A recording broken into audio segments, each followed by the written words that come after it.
Sebuah seni untuk bersikap masa bodoh.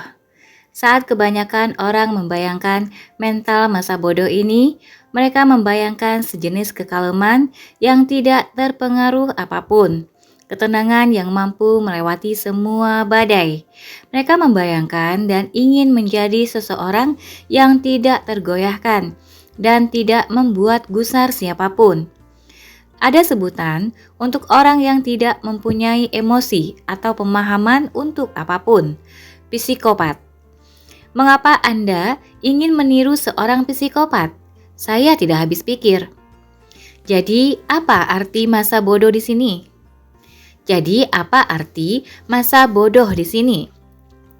Mari kita lihat 3 seni yang dapat membantu menjernihkan perkara ini. Seni 1. Masa bodoh bukan berarti menjadi acuh tak acuh. Masa bodoh berarti nyaman saat menjadi berbeda. Mari kita jernihkan. Sama sekali tidak ada yang dapat dikagumi atau diamini dalam sikap acuh tak acuh. Orang-orang yang acuh tak acuh adalah mereka yang lemah dan ciut hatinya. Mereka tergolong couch potatoes, malas bergerak, dan tukang usil di internet. Faktanya, orang-orang yang acuh tak acuh sering berusaha untuk bersikap masa bodoh karena dalam kenyataannya mereka terlalu rewel terhadap segala sesuatu. Mereka terganggu dengan apa yang dipikirkan semua orang tentang rambut mereka, sehingga mereka tidak pernah bersusah payah mencuci atau menyisirnya. Mereka risau dengan apa yang dipikirkan setiap orang tentang ide mereka. Jadi mereka bersembunyi di balik sarkasme dan kritik pedas. Mereka takut tidak membiarkan siapapun mendekati mereka sehingga mereka menampilkan sosok mereka sebagai manusia yang spesial, unik, dengan segudang masalah yang tidak mungkin dimengerti orang lain. Orang yang acuh tak acuh takut terhadap dunia dan gaung pilihan mereka sendiri. Itulah alasan mereka tidak sekalipun membuat pilihan yang berarti. Mereka bersembunyi di dalam liang kelabu tanpa emosi yang mereka gali sendiri. Terserap oleh diri mereka sendiri dan mengasihani diri sendiri. Terus-menerus mengalihkan perhatian mereka dari hal yang menuntut waktu dan energi mereka yang disebut kehidupan. Karena inilah fakta tentang kehidupan. Tidak pernah ada yang namanya masa bodoh. Anda pasti memedulikan sesuatu. Sisi biologis kita selalu peduli akan sesuatu, dan karena itu kita akan selalu memedulikan sesuatu. Pertanyaannya kemudian adalah, apa yang kita pedulikan? Hal apa yang kita pilih? Dan bagaimana caranya agar kita bersikap masa bodoh terhadap hal yang memang tidak ada maknanya? Ibu saya baru saja ditipu teman dekatnya dan kehilangan uang dalam jumlah banyak. Jika saya acuh tak acuh, saya akan mengangkat bahu, menyeruput mocha, dan mengunduh serial The Wire musim berikutnya. Maaf Bu, tapi bukan itu yang saya lakukan. Saya geram, saya naik pitam dan berkata, "Dasar keparat kurang ajar, lihat saja Bu, kita cari pengacara biar keparat itu merasakan akibatnya." Tahu mengapa? Karena saya sama sekali tidak peduli. Saya akan hancurkan sekalian hidup laki-laki itu jika memang perlu.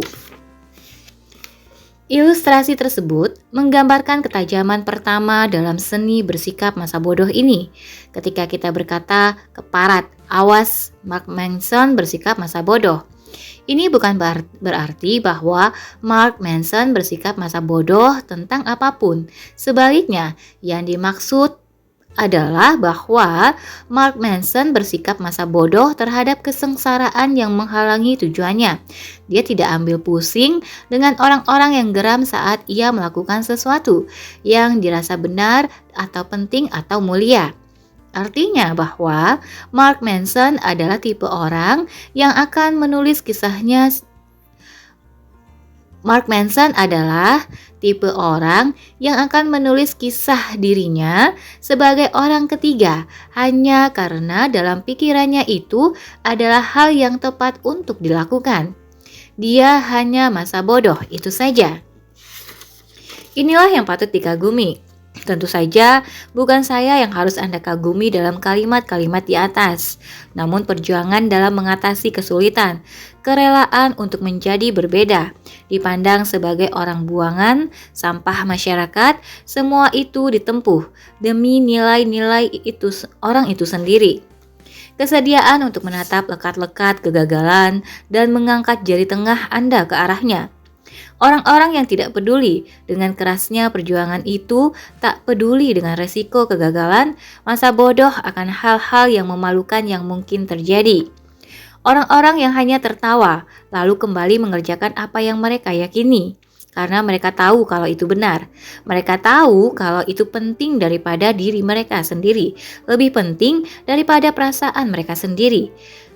Dan kebanggaan serta ego mereka sendiri. Orang-orang ini berkata, persetan, tidak untuk semua hal, namun untuk setiap hal yang tidak penting dalam hidup. Mereka menyimpannya untuk perkara yang sungguh penting, teman-teman, keluarga, target hidup, burritos, dan mungkin 1 atau 2 gugatan hukum. Dan karena keputusan itulah karena mereka memutuskan untuk menyimpan kepeduliannya hanya untuk hal-hal yang penting. Sebagai balasannya, orang-orang jadi peduli terhadap mereka. Karena berikut ini lagi-lagi adalah fakta tentang kehidupan. Anda tidak akan bisa menjadi sosok yang penting dan mengubah hidup beberapa orang tanpa menjadi bahan candaan dan tertawaan bagi orang lain terlebih dahulu. Tidak akan bisa, karena tidak ada yang sempurna, tidak ada yang bisa menghindari kesulitan. Ada sebuah ungkapan, entah kemanapun kamu pergi, disitulah dirimu. Hal yang sama juga berlaku untuk kesulitan dan kegagalan. Masa bodoh kemanapun Anda pergi, akan ada 300 kg kesulitan yang menanti Anda. Dan itu tidak apa-apa. Intinya adalah bukan menghindari kesulitan. Intinya adalah menemukan hal sulit yang bisa Anda hadapi dan nikmati. Seni 2. Untuk bisa mengatakan bodoh amat pada kesulitan pertama-tama, Anda harus peduli terhadap sesuatu yang jauh lebih penting dari kesulitan. Bayangkan Anda berada di toko bahan makanan, dan Anda melihat seorang wanita tua berteriak kepada seorang kasir, memakinya karena tidak memperbolehkannya menggunakan kupon 3 sennya. Mengapa wanita ini mengamuk? Toh itu cuma 3 sen. Akan saya katakan alasannya. Wanita itu mungkin tidak punya hal lain yang lebih baik untuk dilakukan setiap hari selain duduk di rumah menggunting kuponnya. Dia tua dan kesepian, anak-anaknya brengsek dan tidak pernah datang berkunjung. Dia tidak pernah lagi bercinta selama lebih dari 30 tahun. Dia tidak bisa kentut tanpa merasa sangat kesakitan di punggung bagian bawahnya. Tunjangan pensiun adalah tumpuan hidup terakhirnya. Dan dia kemungkinan akan meninggal dengan memakai popok dewasa sambil membayangkan dirinya berada di Candyland. Jadi wanita renta itu pun mengguntingi kupon-kupon tersebut. Hanya itu yang dimilikinya, dirinya dan kupon keparatnya. Hanya itu yang penting baginya karena tidak ada hal lain yang bisa ia pedulikan. Dan begitulah saat kasir berjerawat berusia 17 tahun itu menolak untuk menerima satu pun kuponnya ketika si kasir berusaha melindungi mesin hitung uangnya layaknya kesatria yang melindungi keperawanan seorang gadis. Jelas sekali si nenek akan benar-benar meledak. Kejengkelan selama 80 tahun akan tumpah seketika. Seperti hujan es dahsyat yang mengiringi kecerewetan nenek itu tentang di zamanku dulu tidak seperti ini atau di zamanku dahulu orang lebih punya tata krama. Alasan dibalik orang-orang yang mengobrol kepedulian mereka seperti es krim di perkemahan musim panas ini adalah bahwa mereka tidak punya sesuatu yang layak untuk dipedulikan. Jika Anda menyadari kalau diri Anda secara konsisten memberikan porsi perhatian yang terlalu berlebihan untuk hal sepele yang membuat Anda gusar, foto baru mantan pacar Anda di Facebook, betapa cepat baterai remote TV Anda akan mati, kehilangan kesempatan membeli hand sanitizer 2 gratis 1, artinya anda tidak punya sesuatu yang layak dikerjakan di hidup ini, dan itulah masalah Anda sesungguhnya, bukan hand sanitizer, bukan remote TV. Saya pernah mendengar seorang seniman mengatakan bahwa ketika seseorang tidak memiliki masalah, pikiran secara otomatis akan menemukan cara untuk menciptakan suatu masalah. Saya rasa apa yang sebagian besar orang, khususnya orang kulit putih kelas menengah terdidik yang manja redaksi, anggap sebagai masalah hidup, sesungguhnya hanya efek samping dari tidak adanya sesuatu yang lebih penting untuk dipedulikan. Jadi menemukan sesuatu yang penting dan bermakna dalam kehidupan Anda mungkin menjadi cara paling produktif untuk memanfaatkan waktu dan tenaga Anda. Karena jika Anda tidak menemukan sesuatu yang penuh arti, perhatian Anda akan tercurah untuk hal-hal yang tanpa makna dan sembrono. Seni 3. Entah Anda sadari atau tidak, Anda selalu memilih suatu hal untuk diperhatikan.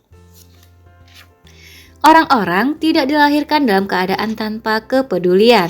Faktanya, kita dilahirkan untuk risau terhadap terlalu banyak hal. Pernahkah Anda melihat seorang anak kecil yang menangis karena warna biru di topinya tidak sesuai? Persis, sungguh anak kecil yang bikin repot. Saat kita belia, semua hal terasa baru dan seru, dan semuanya tampak begitu berarti. Karena itu, kita jadi peduli banyak hal. Kita peduli tentang setiap hal dan setiap orang, tentang apa yang dikatakan orang atas diri kita, tentang apakah cowok atau cewek yang manis itu membalas telepon kita atau tidak, tentang apakah kaos kaki kita cocok atau tidak, atau apa warna balon ulang tahun kita. Ketika kita beranjak dewasa, didukung oleh banyak pengalaman dan setelah menyadari bahwa banyak waktu terlewat begitu saja, kita mulai memperhatikan bahwa sebagian besar hal semacam ini hanya memiliki dampak kecil dalam hidup kita. Orang-orang yang komentarnya sangat kita risaukan sebelumnya tidak lagi terhitung di dalam kehidupan kita. Penolakan-penolakan yang menyakitkan yang pernah kita rasakan telah memberi andil yang sangat baik. Kita jadi tahu betapa kecilnya perhatian yang diberikan oleh orang lain pada detail-detail superficial tentang diri kita. Dan kita pun akhirnya memilih untuk tidak lagi menanggapi mereka terlalu serius. Intinya, kita menjadi semakin selektif terhadap perhatian yang rela kita berikan. Inilah sesuatu yang kita sebut kedewasaan. Ini bagus, sebaiknya Anda mencobanya suatu kali. Kedewasaan muncul ketika seseorang belajar untuk peduli hanya pada sesuatu yang sangat berharga. Seperti yang dikatakan Bang Morland kepada rekannya detektif McNulty dalam The Wire, yang sialnya masih belum selesai saya unduh. Itulah yang Anda dapatkan jika mencurahkan perhatian tidak pada saatnya. Lalu, seiring pertambahan usia dan memasuki paruh baya, perubahan lain mulai terjadi. Energi kita mulai menurun, identitas kita pun mulai menguat. Kita tahu siapa kita dan kita menerimanya sepenuh hati, termasuk bagian-bagian yang sama sekali tidak membanggakan. Dan anehnya, ini membuat kita merasa merdeka. Kita tidak lagi peduli terhadap setiap hal. Hidup berjalan apa adanya. Kita menerimanya entah baik atau buruk. Kita menerima bahwa kita tidak akan pernah menyembuhkan kanker atau pergi ke bulan atau merasakan puting Jennifer Aniston. Dan itu tidak masalah. Hidup terus berjalan. Jadi, Sekarang ini kita bisa menyisihkan perhatian kita yang semakin berkurang untuk hal yang benar-benar layak dalam kehidupan kita, keluarga kita, teman-teman terbaik kita, ayunan golf kita. Dan herannya, hal-hal itu sudah cukup membahagiakan. Penyederhanaan ini sesungguhnya membuat kita senantiasa merasa sangat bahagia dan kita mulai berpikir, mungkin apa yang dikatakan Bukowski, pecandu alkohol yang gila itu memang benar adanya, jangan berusaha. Jadi Mark, ngomong-ngomong apa inti buku ini? Buku ini akan membantu Anda berpikir sedikit lebih jelas untuk memilih mana yang penting dalam kehidupan dan mana yang sebaliknya. Saya yakin bahwa sekarang ini kita menghadapi suatu wabah psikologis, yaitu ketika orang-orang tidak lagi menerima dengan tenang bahwa kadang-kadang ada hal yang tidak menyenangkan dalam hidup ini. Saya tahu itu terdengar kurang intelektual, hanya di permukaan, tapi yakinlah masalah ini menyangkut hidup atau mati. Karena saat kita percaya bahwa mengalami hal-hal yang tidak menyenangkan itu sangat memalukan, secara tidak sadar kita mulai menyalahkan diri sendiri. Kita mulai merasa sepertinya ada sesuatu yang salah di dalam diri kita yang menggerakkan kita ke semua jenis kompensasi yang fatal, seperti membeli 40 pasang sepatu atau menenggak sanak obat penghilang rasa sakit dengan vodka chaser, cairan yang diminum setelah vodka, di suatu malam Rabu, atau menembaki bus sekolah yang penuh dengan anak-anak. Kepercayaan ini bahwa tidak sempurna itu memalukan adalah sumber tumbuhnya lingkaran setan yang mulai mengambil alih peradaban kita.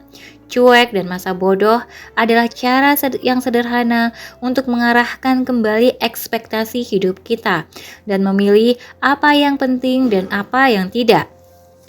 Usaha untuk mengembangkan kemampuan ini mengarah pada sesuatu yang saya pikir bisa menjadi semacam pencerahan praktis. Bukan pencerahan yang mengawang-awang, penuh mimpi kebahagiaan, mengakhiri semua penderitaan, dan semua omong kosong motivasional. Sebaliknya, saya melihat sebuah pencerahan yang bersifat praktis, yang sejalan dengan ide bahwa beberapa penderitaan mustahil dihindari, bahwa apapun yang Anda lakukan, hidup ini akan tetap berisi kegagalan, kerugian, penyesalan, dan bahkan kematian. Karena begitu Anda nyaman dengan semua tai yang dilempar oleh kehidupan pada Anda, percayalah akan ada sangat banyak. Anda akan menjadi tak terkalahkan pada level spiritual yang paling dasar. Apalagi satu-satunya cara untuk mengatasi kepedihan yang timbul adalah pertama-tama belajar bagaimana menanggung semua itu. Buku ini tidak berbicara bagaimana cara meringankan masalah atau rasa sakit Anda. Buku ini bukan pula panduan untuk mencapai suatu keagungan. Tidak akan bisa. Karena keagungan hanya sebuah ilusi dalam pikiran kita, suatu destinasi bohongan yang seakan-akan wajib kita capai, kota Atlantis dalam psikologi kita sendiri. Sebaliknya, buku ini akan mengubah rasa sakit Anda menjadi sebuah peranti, trauma Anda menjadi kekuatan, dan masalah Anda menjadi masalah yang lebih baik. Ini baru gerak yang sesungguhnya. Renungkan hal ini sebagai panduan saat mengalami penderitaan dan bagaimana cara untuk mengambil tindakan yang lebih baik, lebih bermakna, penuh dengan kasih sayang dan kerendahan hati. Inilah buku yang akan membuat Anda bergerak secara ringan tak peduli seberapa berat beban Anda. Beristirahat dengan lebih mudah, ditemani ketakutan terbesar Anda, menertawakan air mata Anda yang saat tumpah bercucuran. Buku ini tidak akan mengajari Anda bagaimana cara mendapat atau mencapai sesuatu, namun lebih pada bagaimana cara berlapang dada dan membiarkan sesuatu pergi. Ini akan mengajari Anda untuk membuat inventaris kehidupan Anda dan menyortir hal yang paling penting saja. hal-hal yang paling penting saja. Ini juga akan mengajari Anda untuk menajamkan mata dan percaya bahwa Anda bisa menjatuhkan diri ke belakang dan tetap baik-baik saja. Ini akan mengajari Anda untuk peduli lebih sedikit. Ini akan mengajari Anda untuk jangan berusaha.